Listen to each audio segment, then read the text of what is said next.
Alcaldesa, doña Concepción Narváez. Yo creo que todos compartimos el mismo sentimiento, ¿no? Cuando de repente declaran el estado de alarma, un estado de alarma, el miedo, el pánico, la responsabilidad que cae sobre tu espalda, ¿no? Y ese querer proteger a tus trabajadores y a tus trabajadoras, seguir prestando los servicios que a la población no le afectara, ¿no? Y fue muy duro, fue complicado. En esos momentos en los que le dices a la gente, no vengan a trabajar porque como no sé lo que va a pasar, como no sé cómo se contagia, como no sé qué medidas hay que tomar, prefiero que no vengan a trabajar porque no sé si lo estoy poniendo en riesgo a mi personal, ¿no? Y de repente ir a la administración, de ir a tu ayuntamiento y ser tú y poco más. Tú, tus concejales y poco más, porque es que no tenías ni siquiera el valor suficiente por el desconocimiento, lo digo y me pongo de punto de decir, no vengan porque es que no sé cómo nos vamos a defender de esto, porque no tenemos todavía la información suficiente. Era totalmente desconocido vivir un estado de alarma que no habíamos vivido y, como dice la alcaldesa de Mogán, para nosotros el cierre total y absoluto del turismo. Eso es que por mucho que le preguntes a la gente en el pasado, en la historia, eso no había pasado jamás, era como una película de terror. El turismo cero, cerrado totalmente, ¿no? Y decir, veamos, a medida que nos vayan dando información, vamos a ver cómo vamos actuando y todo el tiempo era innovar o tomar medidas y tomar decisiones según tú ibas recibiendo información, ¿no? Pero sobre todo medidas de emergencia para que efectivamente tenías que ampliar tus servicios sociales, pero al mismo tiempo cómo proteges a ese personal y esas horas que están trabajando de más para que la gente que no tenía recursos, que se había quedado fuera de un ERTE, pudiera tener ingresos, algún tipo de, pues lo mínimo, ¿no? Estamos hablando de la comida, el agua, la luz en sus casas, en sus hogares. Fue bastante duro, bastante complicado. Se nos ha olvidado rápido porque el día a día te va comiendo con otros asuntos. Pero bueno, creo que lo hemos hecho bien, que hemos aguantado, porque además se nos unía, a nadie se le escapa que al sur sobre todo se le unía pandemia, crisis económica, crisis migratoria, las tres juntas. A medida que venía la información, a medida que íbamos tomando medidas, tomábamos medidas, o sea, íbamos actuando cada uno desde su área, cada uno de su responsabilidad, y tengo que decir que todas a uno, y que no fue nunca fue un problema que fuéramos cuatro fuerzas políticas, afortunadamente, porque claro, si te ves en una situación de ese tipo y encima pues no tuvieras dificultades a la hora de entenderte con tus socios en el gobierno, pues ya sería mucho más complicado. Y la verdad que tengo que decir que nada, no tengo ninguna imagen, ningún recuerdo de nada de no entendernos, de no coincidir, sino todo lo contrario, de estar todos diciendo, bueno, por eso decía yo antes que es que nos veíamos incluso pues prácticamente nosotros solos. Cuando digo nosotros solos éramos las cuatro fuerzas políticas que gobernábamos y poco más en el ayuntamiento, me refiero, los primeros días, ante todo el desconocimiento por miedo a decirle a la gente que viniera a trabajar. Y a medida que fuimos avanzando y que tuvimos más información, se fueron poniendo las mamparas, el tiempo, el esfuerzo y el que hemos dedicado desde las administraciones municipales a sacar esto adelante ha sido bestial, porque era dentro y fuera. El mundo fuera nos separaba, las necesidades seguían o habían aumentado, pero tú también dentro tienes que poner los espacios. Teníamos muchos espacios, incluso que en el futuro teníamos previsto dedicarlos a asociaciones, a colectivos, y el ayuntamiento, la administración se los comió, porque de repente tú necesitabas más espacio físico. En la hoja de ruta que decías, ¿no? Vienes con una hoja de ruta, cuando viene el estado de alarma, cuando viene la pandemia, tú coges el freno a mano, le pones el freno y te dedicas a lo urgente y a lo necesario y a lo básico, que es la comida, el alimento, el material escolar, las necesidades más básicas de la familia, ¿no? Y tu propio personal, para poder seguir caminando. Tú sin personal no puedes hacer nada, ¿no? Y espacios que teníamos en el Jumbo, que eran para colectivos y asociaciones, no pudimos hacer ese reparto y tuvimos que cogerlos para nosotros, para nuestro propio servicio. Que Agüimes y nosotros nos centramos en ese primer, porque yo, en este caso, desde el municipio de San Bartolomé, lo dividía como en dos fases, y en esa primera fase exclusivamente nos dedicamos a cuidar y a proteger al personal de la plantilla municipal. Me viene mucho la imagen de repente estábamos desinfectando vehículos o las escuelas infantiles. Poner a las escuelas infantiles en marcha fue una odisea, por los requisitos de limpieza, de personal, fue muy complicado, ¿no?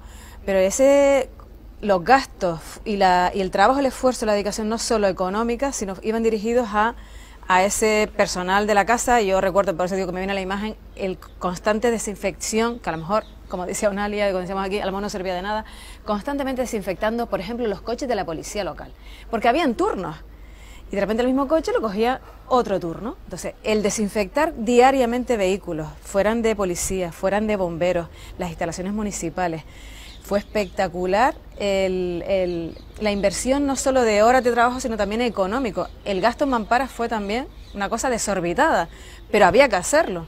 En esa segunda fase cogíamos esa vía de poder ayudar al comercio, a los autónomos y, como no, también ahora, efectivamente, a través del presupuesto municipal y a través de las modificaciones presupuestarias, que tenemos el presupuesto aprobado definitivamente, y a través de los expedientes de modificación presupuestaria, es donde estamos ahora en este momento, poniendo ayudas al comercio, pymes, etcétera. Nosotros desde el Ayuntamiento de San Bartolomé de Tirajana, en el presupuesto, un presupuesto histórico que ahora viene, es como una especie de boomerang, ahora porque digo que es el presupuesto más importante de la historia de San Bartolomé de Tirajana, con 92 millones de euros, pero no deja de ser un boomerang que ahora vuelve, que ahora hay que gastarlo. Exacto. Ahora hay que gastarlo, a ejecutarlo, ¿no? A ejecutarlo, que es la parte más complicada por la falta de personal tan grande que tenemos en todas las concejalías, en todas las áreas. Tiene una falta de recursos espectacular. Entonces, es como tener un hospital que te faltan médicos, que te faltan auxiliares de enfermeros, que te faltan...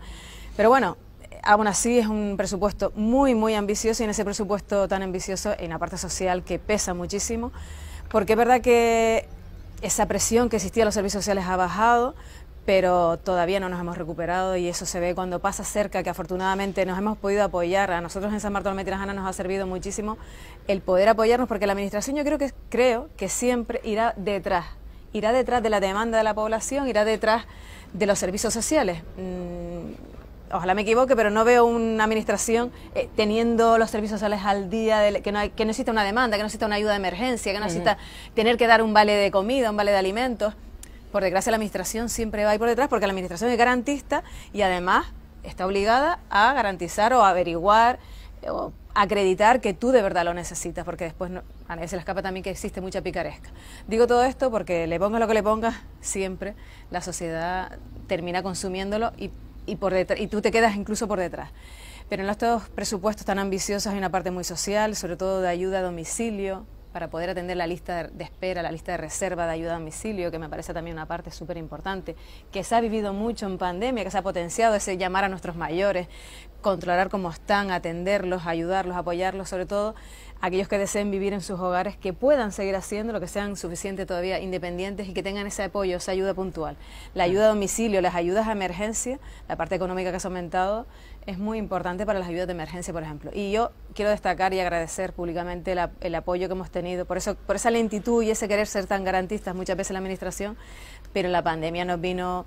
Si no llega a existir la herramienta de los bancos de alimentos, lo que llamamos distribuidores de los bancos de alimentos, pues hubiese sido mucho más difícil, porque los bancos de alimentos, distribuidores, para no llamarlos bancos de alimentos, porque el banco de alimentos es otra figura, ¿no? Pero estos distribuidores de alimentos, para nosotros Caruna, Picajuan y El Omar, que han recibido también más subvenciones por parte del Ayuntamiento, es verdad que al final el esfuerzo grande lo hace el Ayuntamiento, lo hace la Administración Municipal, más subvenciones, más ayudas económicas a esos bancos de alimentos, a esos distribuidores, porque eran los que directamente, si tú estabas desbordado o no tenías personal suficiente en los servicios sociales y le daban cita a una persona para dentro de un mes, pero esa persona tenía que comer ese día y mañana. Pero tú le habías dado cita, no le podías dar cita hasta dentro de un mes, a lo mejor en los servicios sociales estábamos literalmente desbordados. Alia ha dicho cosas tan importantes para mí, tan importantes y tan reales. Claro, es que San Bartolomé de Tirajana, 57.000 habitantes, pero después la foto real, como dice la alcaldesa Mogán, es, tú tienes 57.000 habitantes, pero y lo que está en la calle sin techo, sin hogar, cuando vino la crisis migratoria, o sea, la cantidad de gente en la calle que necesitaba comer, o sea, que fue muy complicado. Entonces, yo cuando ahora oigo que todo ha aflojado, pero todavía me impacta mucho. Es verdad que nos estamos recuperando económicamente y que ya la actividad económica está, pues prácticamente, vamos a decir, al 100%. Pero si ustedes pasan por San Fernando, si cualquiera de nosotros pasa por San Fernando y vemos la foto real todavía, cuando por ejemplo pasas delante de Caruna o del Omar, la cantidad de personas todavía que tienen que acudir a un distribuidor de alimentos es bestial todavía. En mi administración yo me encontré en un ayuntamiento que con un estado de alarma nosotros no estábamos preparados para el teletrabajo, no teníamos los medios para teletrabajar, bloqueo total y absoluto, es decir, llegó el estado de alarma, la gente estaba en sus casas, pero no podían teletrabajar, no tenían los medios. Mi administración no era una administración electrónica. Entonces fue como de, ¿y qué hago? ¿Cómo lo voy a hacer si no tengo el personal? Concepción, porque usted además se le añadió precisamente todos esos hoteles, más los distintos centros de menores que ahora mismo acoge el municipio de San Bartolomé. Se ha explicado bastante lo que se vivió, ¿no? Es estar desbordados hubo momentos en los que estábamos literalmente desbordados, la cantidad de pateros, la cantidad de personas que se jugaban la vida, la cantidad de personas que morían en el camino y en las condiciones en las que llegaban y en qué condiciones había que atenderlos, ¿no?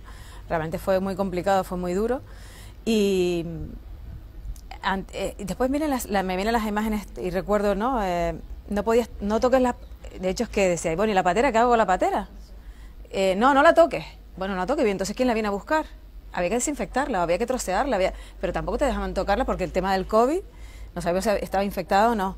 El tema de enterramiento, efectivamente, también otra situación súper complicada y al final lo más duro para mí fue tener que, porque volvemos a ir a la parte que decíamos, ¿no? Durante toda la intervención de este programa, era, la gente te pide explicaciones a ti como alcalde, como alcaldesa, entonces, qué duro ha sido. Yo no tenía capacidad de explicar a una persona que no tiene techo, a una persona que no tiene hogar, a una persona que está pidiendo una vivienda, que los hoteles estuvieran alojando a personas. Entonces, era muy complicado de explicar, era muy duro, muy difícil, ¿no? O sea, llevo años esperando en servicios sociales, o tengo muchas dificultades, o estoy viviendo debajo de un puente, literalmente, o me han quitado a mis hijos porque no le puedo dar una casa.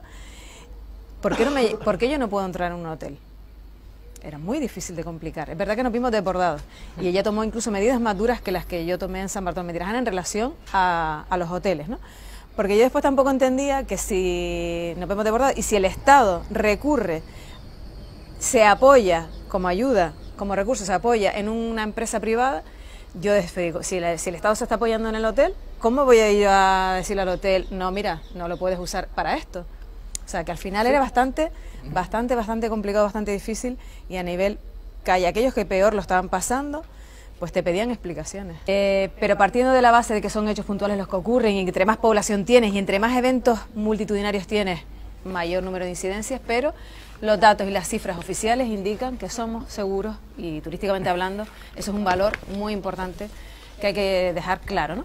A pesar de que algunos estén interesados en manchar un poco esa imagen o a crear una alarma, pues sea alguien interesado a nivel empresarial o sea alguien incluso pues alguna fuerza política. Y que estamos haciendo la tarea, yo con muchísimo esfuerzo también estoy convencida de que estamos haciendo la tarea para cubrir esas plazas que están vacantes, para cubrir esa necesidad. Pero para mí algo súper importante como destino turístico tan fuerte que somos y sobre todo en eventos, ya no solo por la población, somos el municipio más extenso de la isla, 57.000 habitantes, pero después tenemos eventos que por muchos policías y muchas OPEs que yo saque, jamás será suficiente. El Pride de Maspalomas, el carnaval que viene ahora, o sea, la cantidad de personas, o sea, por muchos policías que yo tenga en plantilla, no será suficiente. Y de ahí la necesidad de que vengan refuerzos y de que nos atiendan en Semana Santa, en verano, carnavales, eventos como el Pride de Maspalomas. Sí. Sigo diciendo que lo importante es integrarlos, el que estén en centros escolares. Primero las pruebas de determinar si son mayores de edad o no, que cuando son menores de edad, pues no solo sea darle un techo por la noche para dormir o un plato de comida, tiene que ser escolarizarlos, tiene que ser actividades deportivas, la integración, el convivir con nosotros y formar parte de nuestra sociedad, no solo exclusivamente un techo para dormir y un plato de comida. San Bartolomé de Tirajana se ha puesto el dinero en el presupuesto municipal, tanto para actualizar, para poner al día todos esos contratos que están vencidos al inicio del mandato, uno de ellos el de Hamacas. Afortunadamente después de esta pandemia, bueno, después de la pandemia, después de levantar el estado de alarma y de que nos permitieran más allá de los servicios esenciales, pues pudimos activar el servicio de Hamacas mientras sale el nuevo pliego. O sea, es un servicio, para nosotros el servicio de Hamacas es un servicio ya municipal, que la gestión del personal la hacemos a través de una empresa. Ese contrato está vencido, no tiene prórroga, pero jurídicamente hemos podido activarlo mientras están caminando los pliegos nuevos en contratación, en el área de contratación, a diferencia de los kioscos. Con los kioscos es diferente porque no es un servicio municipal, sino que es un servicio que explotan las empresas privadas y por lo tanto no lo han podido activar.